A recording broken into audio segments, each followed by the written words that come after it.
One of the biggest challenges with ankylosing spondylitis and why it can go undiagnosed for so long is symptoms can vary from person to person. It's not just about low back pain. A lot of people with ankylosing spondylitis don't even have low back pain. It can present as mid-back tightness, tightness in the upper body, maybe sciatica, maybe even foot and heel pain. So it can really be different from person to person.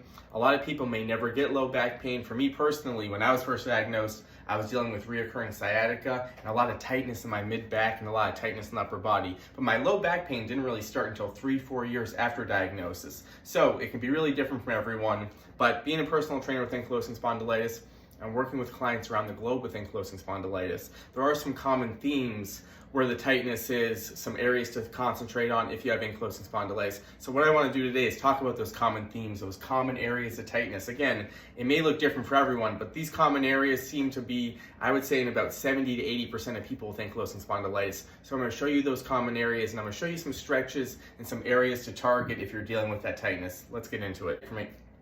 All right, the first area I want to go over that can get really tight from ankylosing spondylitis is the neck, especially the side of the neck. That's because if we're in this rounded position, if we have a lot of inflammation in the upper body, we can put a lot of pressure on the front of the shoulders, leading to a lot of tension in the side of the neck, maybe in the head. This can be a really difficult area to stretch because we want to be careful. We don't want to pull the neck too hard. We don't want to mess around with the joints. We don't want to mess around with the structure of the body. So one of my favorite ways to stretch the neck is upright as you can be. You're going to turn one palm up. You're going to try to get your shoulder down and back. So you're always thinking about resetting the posture before you stretch a certain area. And that's going to look different for everyone. So nice and lifted through the chest, shoulder down and back. And we're going to work on stretching the side of the neck.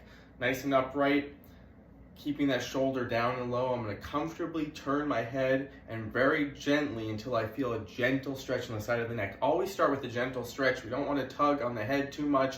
We want to more work on that alignment, work on opening up, especially through the chest, the shoulder, squeezing that shoulder blade down and back very gently. Once you find a comfortable range of motion, I would hold this 25 seconds, 30 seconds to start, but make sure you're not tugging the neck, make sure your shoulder's not elevated. 25, 30 seconds, then always switch sides. It might be different from side to side, so be aware of that. Palm is up, shoulder down and back, nice and lifted. So a great way to stretch out all those tight muscles on the side of the neck, but we're also resetting the posture and working on that alignment. 25 to 30 seconds, both sides. Area number 2 that can get really tight, and I talked about this in the beginning. My mid-back was really tight from the beginning, and that's my tightest area today. It's one of those areas where you kind of have to crunch it out a little bit. You just feel like there's a lot of knots in there, and you feel that tightness that can really affect the posture. So a couple things I really like to do. First, I want to make sure I'm working on the posture. Small bend in the knees, my hips come back into a wall, and I'm going to try to get my low back and mid back as close to the wall as comfortable, hopefully drilled in if you can, but if not, as close as comfortable to work the alignment, shoulders down and back. I'm going to really target right between the shoulder blades. So I'm trying to actively squeeze my shoulder blades together and get my shoulders low. So start here with just working the posture. We're also working on engaging that back to help us with the alignment and the posture. And then what I like to do, back drilled in, arms as close to the wall as comfortable. I'm going to slide up all the way, and this is going to really target that mid-back and shoulders. You have to find a comfortable range, so if it's too tight to come all the way back, it would come off the wall a little bit. But really focused on the low backs drilled in, really targeting that area.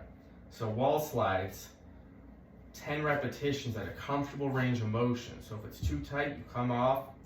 Focus on the core, low back drilled in. This really targets that area because we're working in reverse a little bit. If you're dealing with a little bit of rounded shoulders, rounded through the posture, we want to think about working in reverse, but in proper alignment.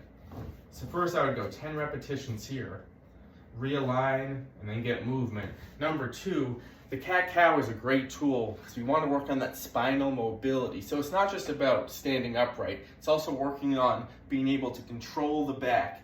This can be hard for a lot of folks with AS to get on the ground. The cat-cow for me on the ground, I've talked a lot about this over the years, has been pretty uncomfortable because of my neck, and my body just doesn't like that position, which is very common for a lot of folks. So what I like to do, hands into a wall, I like to slowly work on rounding up my back, and I want to really target that mid-back for, again, breaking up all that tension, getting the knots out.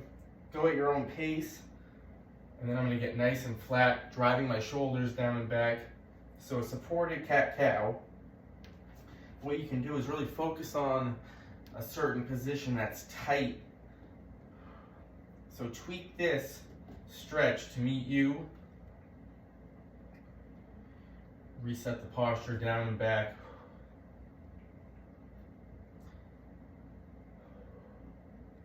Then you can slowly work the head too. As you round up, you're looking down.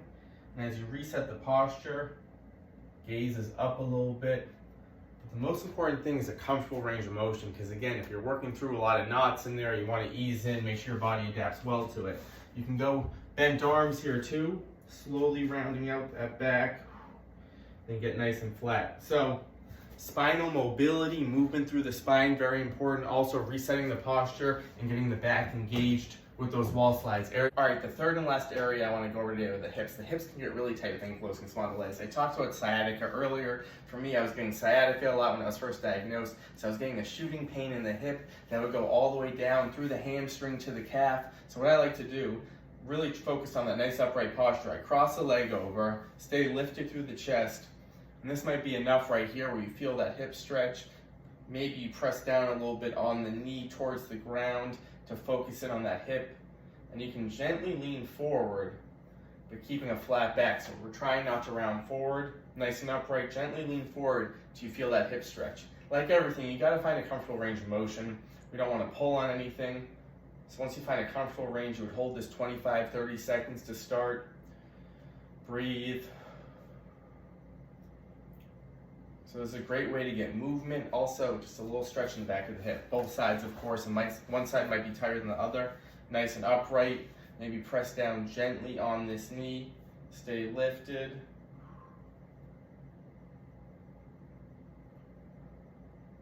So 3 areas today: the neck, the mid-back, the hips. Again, this might look different from you. Maybe some of these areas aren't tight on you and you just have that low back pain. But I've seen this a lot over the years, these 3 areas. Also, I'm gonna do some more videos about some common areas that I see with ankylosing spondylitis and how to target these areas. All right, I wanna hear from you guys in the comments. What areas are the tightest on you with ankylosing spondylitis? Do you have some of these similar areas that I did, from the sciatica, the hip tightness, the neck, the mid-back, or do you have that classic low back pain? Let me know in the comments. Keep going.